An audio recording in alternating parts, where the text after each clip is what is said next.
Prošli tjedan dječja televizija posjetila je farmu papiga smještenu u selu Đurđic pokraj Križevaca. Na ovaj neobičan izlet pozvali su nas mališani iz dječjeg vrtića Montessori Malešnica iz Zagreba.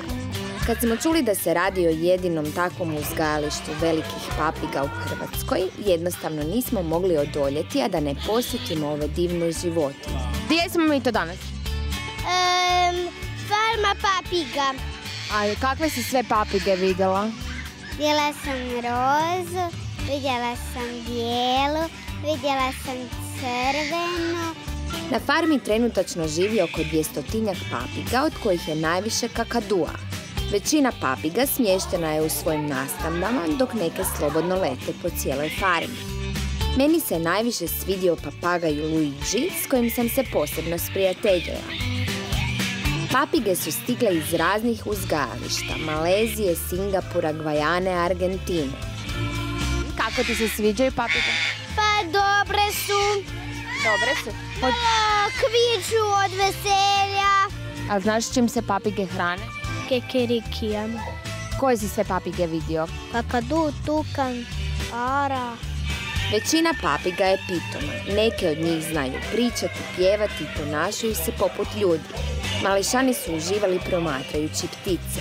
Osim što nam je bilo jako zabavno, puno toga smo i naučili. To mu služi da može papat sitne sjemenkice. Nakon farme uputili smo se svi zajedno u posjet obližnjem dječjem vrtiću Zraka sunca. Ko vam je danas došao u goste? Vrtić iz Zagreba.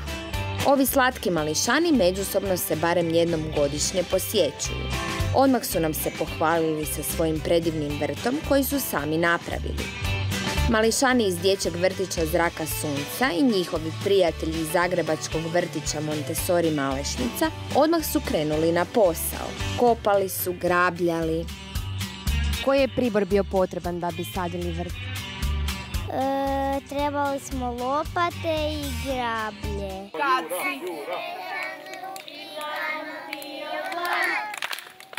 Kad si sretan, kad si sretan i kad želiš drugi vjeći, kad si sretan upitlanom ti odlom. Kad si sretan prstima pucketaj ti, kad si sretan prstima pucketaj ti. Kad si sretan i kad želiš drugi vjeći, kad si sretan prstima pucketaj ti. Dječja televizija.